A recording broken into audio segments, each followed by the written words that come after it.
ৰাজ গাড়ী ইয়াতে ৰখালা যে সাৰপ্ৰাইজ বুলি কৈছিলোঁ পাহৰিলা সাৰপ্ৰাইজ কি সাৰপ্ৰাইজ প্ৰথমতে চকু বন্ধ কৰা ঠিক আছে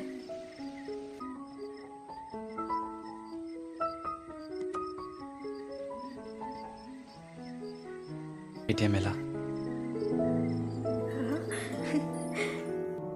লাভ you Neha love you too Raj